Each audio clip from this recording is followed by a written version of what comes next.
I'm so pleased to welcome you to Arts Learning Lab. My name is Laura Rogar, and I'm the Arts Learning Services Director for the Idaho Commission on the Arts, or Arts Idaho for short.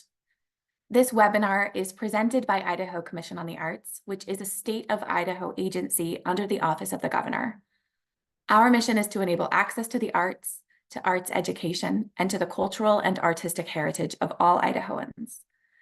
This webinar is a session of Arts Learning Lab, a series that features expert presenters discussing topics relevant to Idaho's creative community. Our meeting together is being recorded and will be uploaded to the Arts Learning Lab webpage, along with a PDF of slides that are linked. So that way you'll have lasting access to the information we cover. I think you're tuning in today because you're coming to the close of your annual grant from the Idaho Commission on the Arts. And it might be an Arts Education Annual Project grant or an Entry Track PPA grant, or perhaps both. In any case, congrats on receiving your award. And you know that your grant concludes with a submission of a final report. So the first part of our webinar today is aimed at helping clarify the final report process for Arts Education Annual Project grants. The plan is for me to present on the components of your reports and then give you a chance to ask questions. Our colleague John McMahon is here as well to help answer questions. After our Q&A about the Arts Education Annual Project grants, I will pass the mic to my colleague Allison Espindola, who will share final reporting processes for Entry Track and PPA. I want to begin by clarifying the annual grant cycle, which runs on a bit of a different calendar than perhaps your organization. As a state of Idaho agency, our fiscal year begins on July 1 and ends the following June 30th of each year. The active period for your annual grant follows this same calendar. This means your project spending for your current year grants began on July 1st, 2023, and will conclude on June 30th, 2024. After the conclusion of your project, your grant ends with your submission of a final report. And the deadline is July 31st, 2024, although you're welcome to submit anytime that your project ends.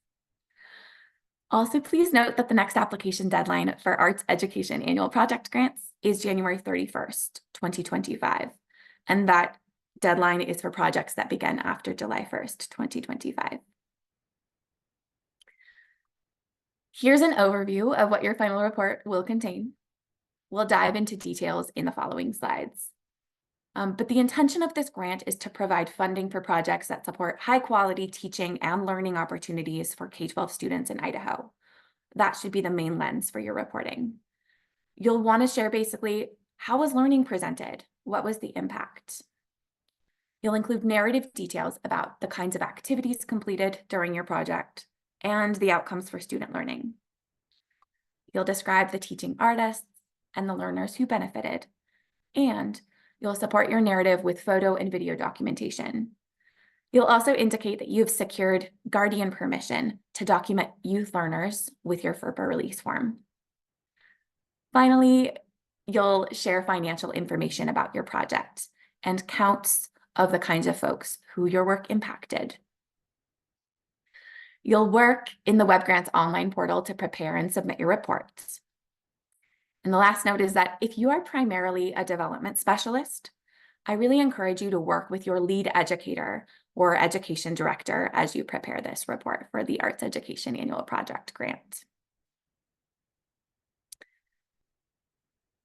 Something I'd love you to know as you begin is that your final report narrative responses, as well as photo and video documentation of the project, are posted publicly in our Making Learning Visible web archive, which is located on the Arts Idaho website. This means that your report is a great chance to brag about arts education happening in your organization. And it also means that there's an archive of report examples that you can access as you prepare to submit yours. This slide is linked and will be provided to you following the webinar to help you access the archive if that's useful to you. Here's what's going to belong in your narrative. You'll provide an overview of the who, what, when, where, and why of your project. You'll describe the learning focus and the target outcomes for students that are anchored by the learning standards you identified in your original application. I would use that original application to guide your reporting. Basically, though, you want to share the changes in skills and understanding that your work has helped to make for students. You'll also have an opportunity to get specific. Pardon, I advanced my slide. You'll have the opportunity to get specific with a story that expresses program impact, and you'll reflect on what your organization has learned from assessing your program. Again, as you write, I really encourage you to tap the person who is most passionate about education in your organization. To complement your narrative, you'll include documentation of your great project, which includes photos and videos of student learning, and any other great supporting materials, such as program brochures, assessments, or student work. Be selective as you share the story of your great work, and use your most high impact documentation. So no prize for quantity, but you want to show, the great quality of your educational programs. You'll also share a high-level overview of financials related to this project only. So please do not share numbers for your entire organization for the Arts Education Annual Project report. You'll just include non-itemized totals, and I have an example for you coming up. But your financials will include project income, which includes stuff like grants, organizational cash on hand that you brought to use on this project, and any donations. You'll also include in-kind items such as donated supplies, venue space, and volunteer labor. Note that any in-kind items should show up again as an expense. And then finally, your project expenses include everything that you needed to do this work. So supplies, venue, paying personnel, what have you. This grant has two important mandatory budget requirements. The first is that your organization must match the grant amount at least 1-to-1 with in-kind and income. The second is that your grant cannot comprise more than 50% of your total project expenses. So the grant amount can be half of your project expenses or less, but not more.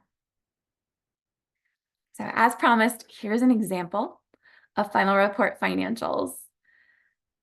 We'll imagine here a grant amount of $6,000, and we can see the grantee has an income of $5,625 on the grant, and in-kind contributions valued at $1,000.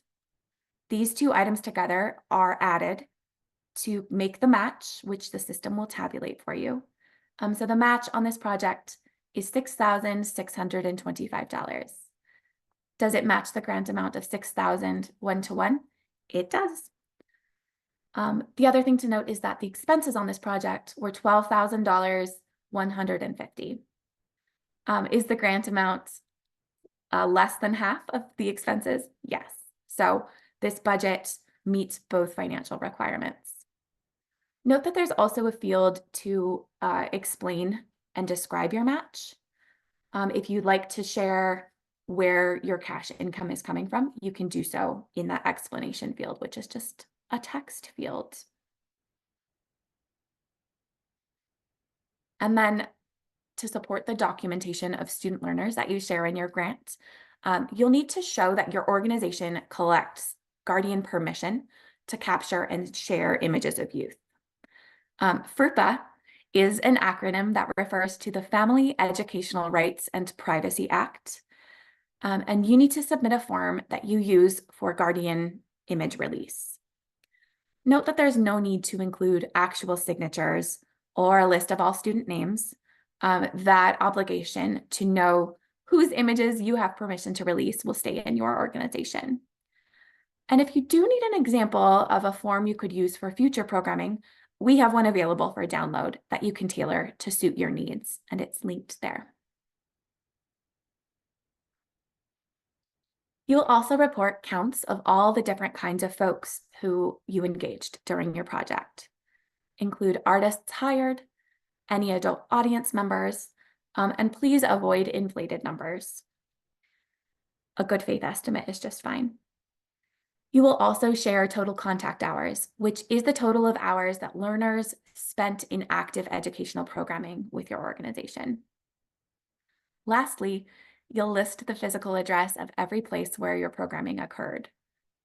For those that do outreach programming at lots and lots of schools and sites, we do indeed ask for every address. This helps us reflect an accurate picture of where funds are at work in Idaho to support great arts education. So we appreciate your attention there. When you're all done and ready to submit your report, you'll log into WebGrants. Our website also has a detailed resource with instructions about what to do should you need. I also want to note that it's not unusual for Arts Idaho staff to need to request a revision to your final reports. When that happens, you'll receive an automated WebGrants system email that says your report requires correction, and staff will write some suggestions for your revision. If you receive this, it's truly no big deal. You are not in trouble, but we always do appreciate your timely response. So at any time at all during your process of final reporting, I encourage you to reach out to me. I'm available to consult. I love to connect with grantees, so feel free to email me at laura.rogar@arts.idaho.gov.